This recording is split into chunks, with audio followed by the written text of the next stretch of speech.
Hey, it's Drybear. Today, I want to do something that is unheard of. You've probably never seen one of these before. I'm going to do a healer's tier list for Dragonflight, going to Dragonflight. So, a little background on me. I have been playing main heal since Cataclysm.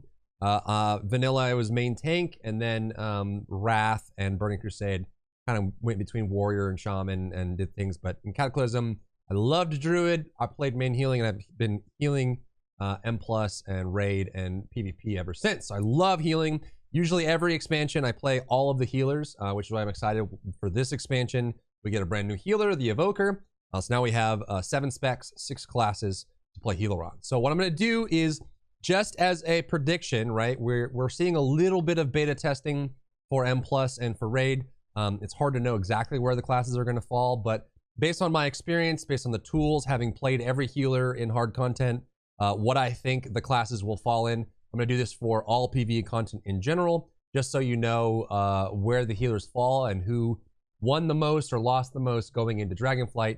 So that might be a useful tool for you to pick a healer. This isn't meant to be the best answer, the correct list, how they will fall after 3 months of lots of parsing and testing, but just what they got in their kit, what the changes were, and who benefited the most from Dragonflight. So let's jump into it. I'm just going to put it on screen right away, just what my rankings are. Again, this is just based on kit changes, what we've seen in the beta, and what I expect to see in Dragonflight.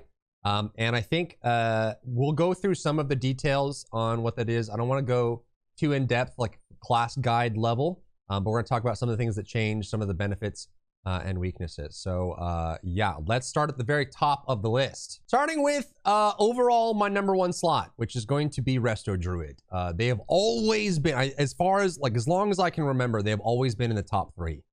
Their toolkit is amazing. They have some of the highest mobility. They can heal on the move. The only thing they've ever really struggled with, and it's going to be true in Dragonflight, is emergency single target healing. A lot of the healing that they have to do, I mean, unless you're running like Soul of the Forest, Verdant Infusion build, you can do some single target burst. But if you're not running that build, there's some other builds you can run. You just have to kind of preemptively build up your healing before there's a problem. But I think in M+ and Raid and in PvP, they're still going to have all the same tools. They still have Cenarian Ward, which is amazing. They're keeping Adaptive Swarm. You may not run Convoke. You may. It is very good. Probably in M+. And not in Raid, and it's a choice between that and Tree. But they still have all the same tools. Nature Swiftness is still there, and they have great damage options. They have, you know, their Moonfire and Sunfire options are there. They still do incredible damage. They still have Stampeding Roar. They still have their Battle Res. They still have a decent external, not as good as Priest maybe, but they definitely have a really, really good external. And I think their ability to fit in almost every situation is unmatched. On top of that, you find the damage output, plus the healing output, plus the flexibility. I think they are the best healer going into Dragonflight without question. Some of the other healers are going to be pretty close together, but I think Druid overall just takes the cake. So if you're looking for number 1 or high performing or a healer that's going to carry you through the first tier or 2 of the expansion, I don't think you can go wrong choosing Resto Druid. You have plenty of stacking options here. I think, you know, Tranquility is still pretty decent. And then you have just really great options with stacking heals, consuming hots, plus the mobility on top of it. I don't think there's anything, and they didn't really take any L's in the process. They only just have more flexibility. They have Heart of the Wild. They also now have Mark of the Wild, which is a group/raid buff that gives versatility, which is insane. And it's versatility is just so useful. I mean, by its name, right? I think it's gonna be really good at M+ to be able to have that extra versatility, plus having it in raid as well. So you know, it's great. Their output is excellent. They have all the tools they need. They're keeping some of the best parts of Shadowlands. So I don't think you can go wrong picking Resto Druid if you're going to. My goal is to keep this video short. I don't really want to break out into like detailed class guides for any of these. It's more just a tier list of the healers going into Dragonflight. So let's keep it moving. I think in second place is going to be the Preservation Evoker. It's new, which gives it kind of an edge. It's going to be interesting. It's going to be fun pushing this class to high-end content to see what it's capable of. The basic overview I would give of Evoker is they have a lot of the best tools. They have Bloodlust. They have some great externals, tons of mobility, including Verdant Embrace, which is you dash to an ally, but it's a huge single target heal. I actually ended up finding myself using this a lot just to jump to a target, give them a big boost to healing. You can have plenty of cleansing. They can even cleanse with Cauterizing Flames. They can cleanse Bleed, Poison, Curse, and Disease. Then they normally have their poison effects on their 8-second cooldown cleanse. And they have like really good battlefield presence. They obviously have the reduced range that some of the other healers won't have to deal with, but I think with the combination of Dream Breath, you can even run the Dream Flight, which takes, you get another one of these, but it's a healing version of it. I think that they are just incredibly flexible, decent defense. They have an okay external that allows them to really build. There's even some shielding that they can do. Temporal Anomaly is really strong. And then I think one of the coolest aspects of Evoker is just their bronze tree. You can see I went into here with the build that I'm testing out. But Stasis is one of them. You can store up to 3 helpful spells and then duplicate them. And this works with almost anything. So you can actually just like Stasis up and throw out like individual things like that. And then, you know, pop it. And then when you're done, you pop it out. And those same spells will go out again. So there's a lot of flexibility on what spells you store in here when you release them. They have high mobility. So this is like a Spirit Walker's Grace. So I can cast while moving while I'm in this. They can even jump to teammates, right? They can heal while doing so. Good positioning. And then they also have some nice cooldowns. I would say kind of like the classes that have decent throughput like Mistweaver, but don't have the best cooldowns. I think Evoker kind of covers that basis really nicely, right? You can reduce damage taken. You can heal damage back over time when you take it, things like that. I think it's going to be really cool. The only thing is maybe they don't have as many tools as you would want for like the best slot healers. So we probably will see some world first attempts that don't include Preservation Evoker. You might see some, you know, very high, like 25 to 30 plus keys that you don't see Preservation Evoker. Or maybe if they get, you know, their output, the throughput goes down enough. If they get nerfed, they may not show up as often. But I think that across the board, they're fun, they're flexible, they have high mobility, plenty of self cooldowns, tank cooldowns, externals, group cooldowns, group healing, and some really interesting choices to make as they go through their whole process. So plus just general good raid cooldowns as well. So I think they're in the second spot for me on healers going into Dragonflight. They have a lot going for them. And honestly, they're just fun and they're new, which we haven't had a new healer since Mists. It's nice to have a new class to play around with and test and look at. And their tree is interesting too. I've seen plenty of builds going down like this side towards the middle and different flexibilities. Plus, there's some really fun defensive options on the class tree that they can play with as well. So I would put Evoker in the second spot. Next up, in third slot, I'm going to put Holy Paladin. There are some things I don't like about Holy Paladin going into Dragonflight. Things like Rule of Law no longer applying your mastery, missing out on some utility based on the way the class tree is built, and then having options that I liked having before that didn't really exist. I hope that we get to use Blessing of Summer or Blessing of Seasons. Just because Ashen Hollow was so good, we didn't get to use it very much, but I think this skill is really cool. I'm glad we're keeping it going into Dragonflight. It's nice to be able to have this cycling ability that you have to think about what buff. It's almost like playing Astrologian in Final Fantasy where you have to decide who would benefit the most from the buff that you currently have that changes dynamically.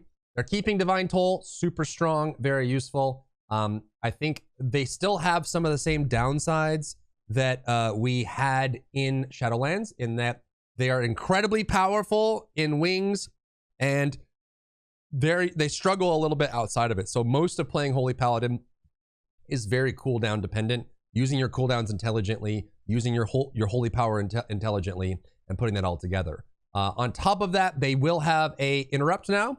All healers except for Priest will have interrupts as an option. Some have to spend more points to get to it in their class tree. Some don't, but it is pretty cool to have healers that have interrupts, minus poor Priest that didn't get anything on that. But I think this is going to be really, really cool.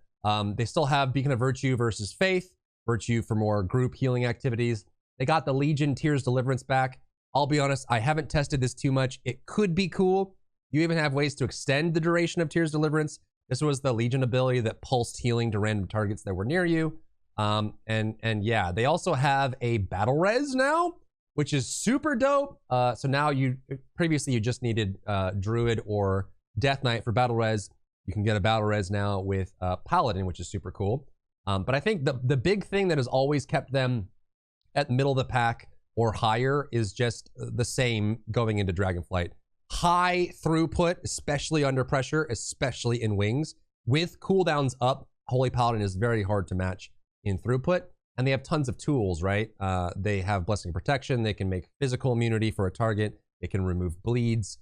They can absorb mechanics. They can shield to eat a mechanic that's normally a stack kind of thing. They have Blessing of Sacrifice, which is really good and actually even getting a little bit better with some of the modifications you can make for it in the tree. And then they just have natural tankiness and a ton of tools. They can Blessing of Freedom. There are some slow/root mechanics in Dragonflight that Blessing of Freedom is going to ignore as well. So I think overall some really cool options for Paladin. And I think Mythic Plus and Raid, they're still going to be exceptional. The only thing that I'll put, the reason why they're down a little bit lower than Druid and Evoker for me is it is much easier to play Holy Paladin incorrectly than Druid or than Evoker. If you don't manage your cooldowns properly, I'll give you this warning now, especially if you're trying to push high keys or mythic rating. If you don't manage your cooldowns properly on Holy Paladin, it's easy to mess that up and have very little output or have the wrong positioning or not have any, it's easy to be in the wrong spot for Holy Paladin. But I think throughput wise, kit wise, strength wise, I put them in the third spot. For number 4, and this one, I think it's going to end up in the 4th spot. The first few weeks, we'll see exactly how this works. I'm going to put Disc Priest. I think their throughput is lower than it should be. At right now and at launch, it's going to be lower than it should be. But I think they've also solved a lot of the core issues that Disc has had in the last 2 expansions. They are not just atonement spammers. They don't have Spirit Shell anymore, which honestly, a little busted. They're keeping Mind Games. They have Void Shift on healing now, which is nice. They still have Divine Star and Halo. They have PI, which is going to make a massive difference, especially in M+, where the party size is smaller. They have more Shadow Word Death options as well. But they have more ways to keep up Atonement and extend Atonement. They have more ways to do damage that are interesting. They have some balance mechanics here. So I think overall, if they manage to get a decent throughput, I would very easily put them in the 4th spot. They do excellent damage. They have good control. Kind of like Resto Druids, everything about them is great except for emergency single target healing. I think it's the trade-off of just being so utilitarian overall. Both Resto Druid and Disc Priest have struggled with that and probably will always struggle with that. And kind of like Holy Paladin, they are cooldown dependent with like Rapture at the wrong time can really hurt you. Or not having, your pre-built atonements on targets. But I think overall, very strong. They're better than they were in Shadowlands. They've kept some of the best things. And the bones of the class is exactly where it should be. So I put Discipline in the 4th slot. In the number 5 spot, I am putting Holy Priest. Now, keep in mind, if you look at my best classes in Dragonflight video, I did put Priest in the waiting room category because I think there's definitely some changes that can be made. I think some throughput things that need to be improved. And on launch, they may not be the strongest, but I think that both Priest specs can hold their own and will be really good and reliable. And I'm putting Holy Priest here in the 5th slot because their throughput is always going to be reliable, even in the state they're in right now. And they actually are getting more buttons than they've had previously, which is really cool. You're gonna have more keybinds to lean on. I think they brought back some of the after images that we had like in Legion, which is really cool. And then, you're gonna have Salvation is still there, Apotheosis is there. There's new ways to trigger into Apotheosis. There's ways to amplify your big burst. They've previously been like the big burst healer that can just stand and cast, use your holy words, and you can keep people alive quite easily. But I think they have some even new tools. The only thing they lost really was Shining Force. Shining Force is gone. You now have this Shadowy Tendril Root, which honestly, I like Shining Force a lot, especially for M+, where you could knock mobs out of Sanguinated or help the tank kite a Necrotic or something like that. They have Power Word Life. They still have Life Grip, although it is something you talent into. I think Prayer of Mending is exceptionally strong in this X pack and is going to have a lot of really cool combinations once you're fully geared out. And I think the tree is interesting too. You have choices here. You have some extra damage. I think the damage is a big selling point for Holy Priest. They have the ability to stack up multiple Holy Fires. They have really good casting, things like that. So I think overall, Holy Priest is going to be in that category. They're probably going to perform better in Raid than they do in Mythic Plus. That's kind of always been the case, to be honest, because most of what their downside is in high-end M+ is their survivability. It's hard for them to not die when things are going on, whereas other healers have better cooldowns for that. They do have Void Shift now, which is cool. Mind Games is still there if you want to play around with it, although this is usually more of a PvP thing anyway, but it's nice to still have it. And yeah, there's some cool options in here. So I think you can't go wrong with Holy Priest. I wouldn't put them above Paladin, Evoker, or Druid, but I think both priest specs have a lot going for them that they can definitely benefit of in this X pack. In 6th, and I do this begrudgingly because I have been a Mistweaver main for a while. I adore Mistweaver. I think it's an excellent class, and I've always really liked the thematic of it. But I'm going to put it in 6th for a few reasons. I think, one, their kit hasn't really changed drastically, and their kit has been one of their challenging points in all PvE content and in some PvP. Their revival is probably one of the worst cooldowns you can get. It's great for cleansing. You can cleanse a big group. It's excellent for bursting. You can get rid of some really nasty debuffs and dots and things like that. But it's a long cooldown and it doesn't heal for as much as it probably should. You can get a restoral option here, which is not really any different. These two feel very similar to me. Just because you can cast one while stunned and then the other one you can't. I don't know why that's a choice, but you know, there it is. Maybe they end up changing these. But I think one of the cool parts about Mistweaver is they did add more fist weaving options, which there were times where the casting Mistweaver could do okay. If you could min-max the fist weaving playstyle for Mistweaver, you could do decently. I remember in Shadowlands, I always had to make my own groups on my Mistweaver because I just couldn't get invites.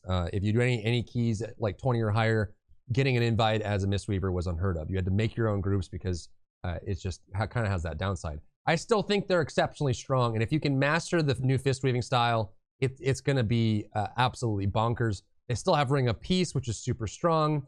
They still have ways to reduce damage. They have ways to reduce, they can actually get Dampen Harm and Diffuse Magic at the same time now, which means you can have both of them. I think that's kind of a big win for them. For smaller group play, White Tiger Statue is going to be really fun. It's an AoE damage on top of it. You can even get Blackhawk Statue if you wanted. And then the fist weaving options are cool. One of the challenges with fist weaving was always you had to Essence Font in order to get the heal, so you could trigger more gusts. But you can now do that with Feline Stomp. So you can put that in there, and then you can use Feline Stomp, which shoots out an Essence Font Bolt.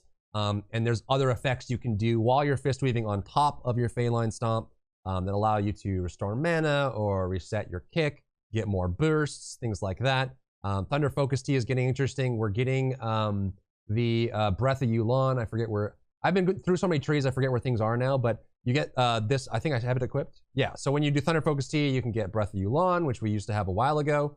Cocoon's still okay. It's not the best external, not the worst.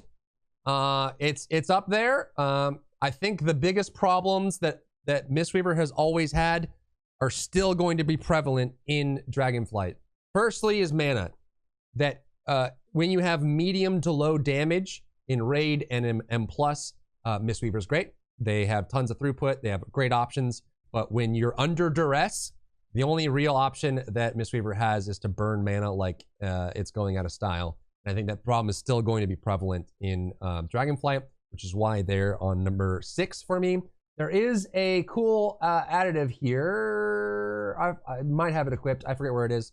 Yeah, so your next Vivify is instant. So you can actually get instant Vivifies every 10 seconds, which is really cool. It actually helps both play styles, the caster play style and the fist weaving play style, because there are a lot of times where you had to stop and hard cast Vivify in the middle of doing something, which was never fun. But you can get some of the instant casts, which helps the play style get better. So I think overall, it's going to be really cool. But I don't think any of the core issues have been targeted in Dragonflight, but there's new tools. Fist weaving is better. So if you're going to be playing a healer and you want Mistweaver, I think Mistweaver is better than they were in Shadowlands, and still very viable. And in last place, I'm going to put the Restoration Shaman.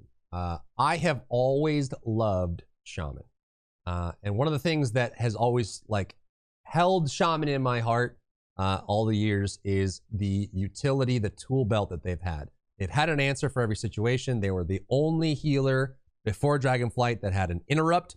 Not only that, but it was a 12-second ranged interrupt. They had Tremor Totems for fears. They had blocks. They had Ankh Totem. They have Earthen Wall. They have all these tools. And Spirit Link, when you use it at the right time in the right place, can be unmatched in power, especially in raids where you can stack. They have all this going for them, which is really cool. And they have fun damage off specs, melee and ranged. But I think the Dragonflight talent tree benefits classes that had little utility, because in the tree, they now have the ability to combine together utility that was previously in a talent tree and not base kit. But now that's not available. But I think Shaman got hurt the most by this new talent tree system, because all or most of Shaman's utility is in this class tree, and you have a limited number of points to spend to unlock that, right? So you may have specs where you don't have Hex. You may have specs where you don't have Tremor Totem, where you don't have Earth Elemental, where you don't have specific totems, right? Like that you might need. You may not have Ancestral Guidance. You may not have all these extra pieces. And I think that's what hurts Shaman the most going into Dragonflight. There may be other ways for them to counteract that, but I would say that healing-wise, their tree is not as interesting as some of the other healers. They have Cloudburst, but it's been nerfed. The recharge has gone up quite dramatically. It's up to like 45, I think, without CDR. So they have higher Cloudburst. They get Earth Living Weapon back, which is, it's good, but God, it's so boring. Such a boring effect, just like a passive thing that you just have on you. I've always hated those things. They still have Mana Tide, they still have Spirit Link, they still have Healing Tide Totem. Downpour is here. I don't think it's still not super great. They're keeping Primordial Wave, which is fun. And then they're also going to have Wellspring, and then they have some chain healing and some single target Riptide things that are pretty cool. But I think in general, their core gameplay hasn't changed much from Shadowlands.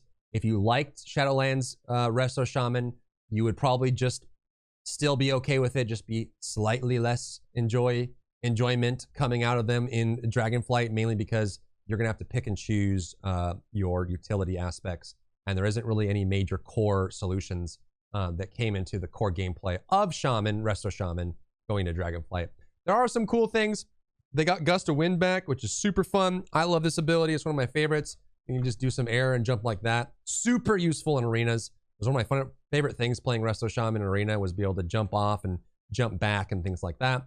Primordial Wave I still think is really cool. You can add extra Riptides and heal people with Riptides and some single targets there. They do struggle a little bit with a need for sudden bursts of big healing, but if the damage is like high, moderate to low in all situations, Shamans do great. They're super effective at that. It's just when the group is in crisis or one person's really in crisis, other than just spamming single target heals as hard as you can, there's not really a whole lot they can do. And again, their toolkit is reduced down a little bit. They have some totem repositioning and some self-healing. They have Nature's Swiftness, which is nice. And so, you know, they get Thunderstorm on top of that, and their damage is decent. I think you can even get Stormkeeper on Resto, right? Yeah, you can get Stormkeeper on Resto. Why not? That's cool. I think that if you're comparing them to the last two expansions and you're jumping in and playing, you might just be a little like last two expansions minus, just because there's some hard choices you have to make that other classes are benefiting from in their ability to choose other utility.